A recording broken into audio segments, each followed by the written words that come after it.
السلام عليكم ورحمة الله وبركاته. خبر جمتوتا هردفتوتا أورو ملتي ميديا برودكشن.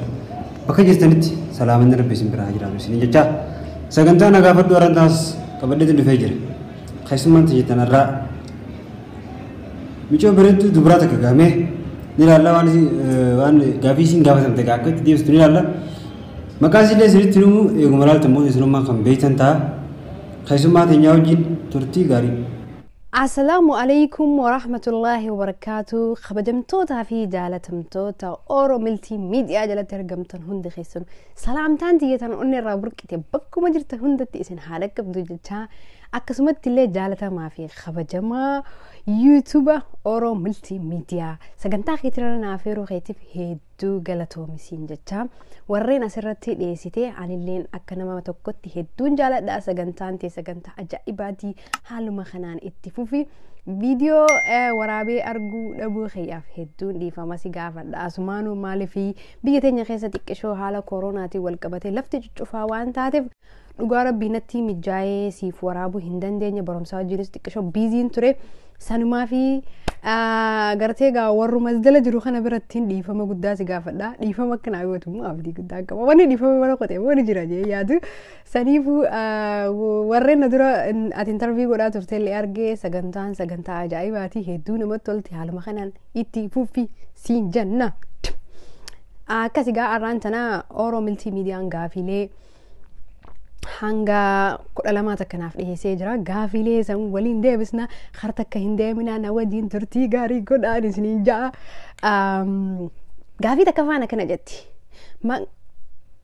dhiifa magaa gaafii takka faana kana jetti maqaan kee kan dhugaa kanumaayii jetti namoota hedduutu maqaa kiyya kana ajaa'ibaa dhuguma garuu atillee na gaafachuu keetiif hedduu galatoomi maqaan kiyya ka dhugaa kanuma garuu maqaan kiyya ka dhugaa dasuma haa ta'u caffee naannanii tun eessa jechuun keessan afaan qabuun xiqqeessanu jechuudha.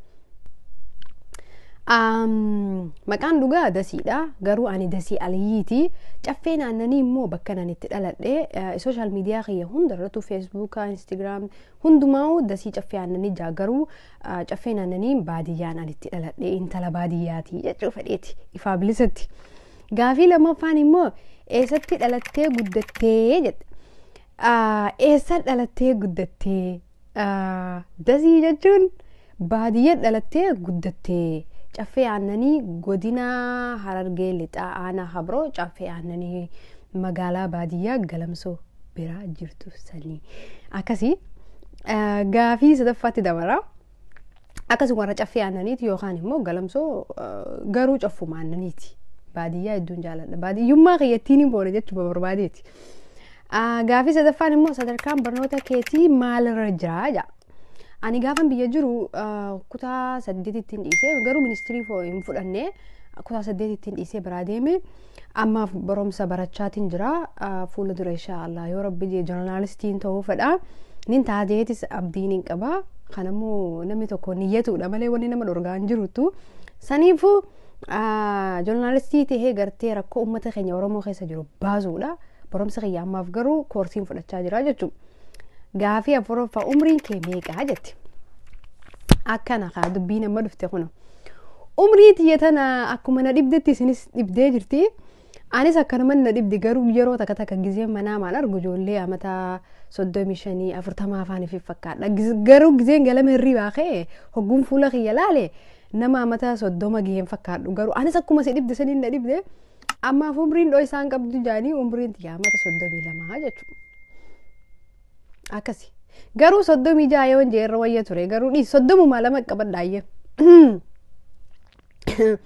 hayye heerumtee jirta yookaan qaadhimaa qabdaa jetti gaafiin shanaffaan heerumtee jirta dasii yookaan qaadhimaa qabdaa dasiini amma dura namni ishiin xiqqoo jajjaalate si hirrisa banii namuutu numa beeka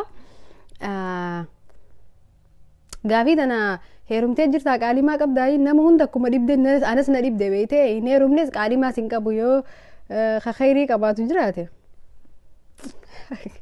ashoomutti jira jiran qaadhimaa qabaachuufin yaada qaba akkam jetta akkasumaan jechuudha Aba gaafiin teetaa ajaa'ibaati wallaahi wallaahi haya madabo Ayyee gaafii jaafaan akkana jetti gara biyyaa galuuf yaada hin qabduyi. Yaa Rabbi Allah gara biyyaa galuuf yaada hin qabdu jetti gaafiin jaafaanii. Gara biyyaa galuuf yaada hin qabaa akkamitti yaada hin qabaanne namni hundinuu biyya namaa keessa namni jiraachuu barbaadu hin jiru. Hundi keenyaa yaada numa qabna jennee ta'ina anilleen akka nama tokkotti yaada hin qabaa namni biraalleen warri biyya namaa keessa jiru yaada numa qabaa. Akka ajaa'ibatti yaada qaba. An dhugaan siimaa dhaggeeffadhu jiruu biyya Arabaatis argee jiruu biyya Faranjiitis argee jiruu biyya Teenyaatis argee garuu wanni biyya ifii gaaha hin jiru. Jaalattanii jibbitanis bakka sanatti dhugaa jirtu walitti himna jechuudha. Namni wanni biyya ifii gaaha hin jiru biyya tiyyatti galee anuma achitti biizinasa dalagatuuf fadha fuula dura. Yookaan immoo akkuma jee joornaalistii tahee miidiyaa hawaasaa haqaa dubbatu irratti uummata kiyya gargaaruudha. Akka ajaa'ibatti yaada biyyatti galuu qaba nin gala inshaallah. Torbaffaan dhiiraan sin jaaladha jettee beeytaayi jetti. Dhiiraan sin jaaladha jettee beeytaayi. Qoyaateen kan hin jiru ati takkaa dhalaa sin jaaladhattee hin beeytu. Wallaahi gaafiin teetaa ajaa'ibaati. Dhugaa dubbachuuf harka irra caalaa garuu zabanaatu jijjiirame malee. Dur dhalaan dhiiraan sin jaaladha jettee hin beeytu. Jechuun afaan qabu jeetiin jira boo dhuguma himaati jeetiin jira gizee 550 ol hin jeewu garuu ogguun akkana jiru kana gaa seerri saban qofaan sin jaaladha jeeni beekaddoon nama biraatiin hin jenne.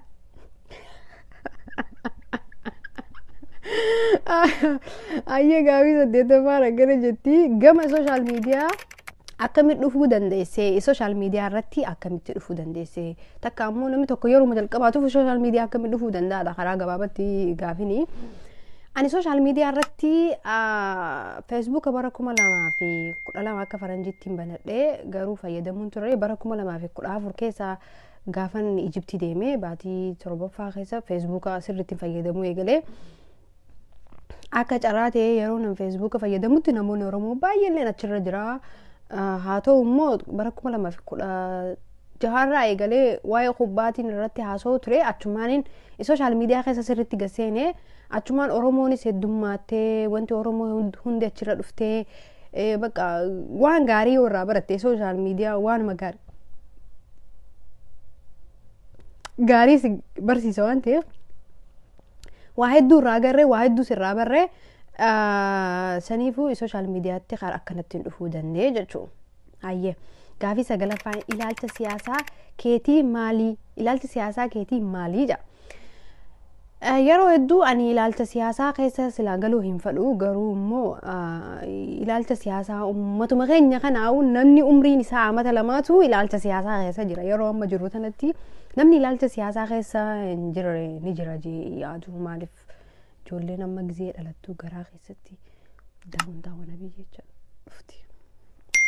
Akkasii saniifuu namni ilaalcha siyaasaa beekne amma TV'n keenyas sanuma agarsiisa kanaafuu ijoolleen garaa keessatti illee ilaalcha siyaasaa beekti jechuudha.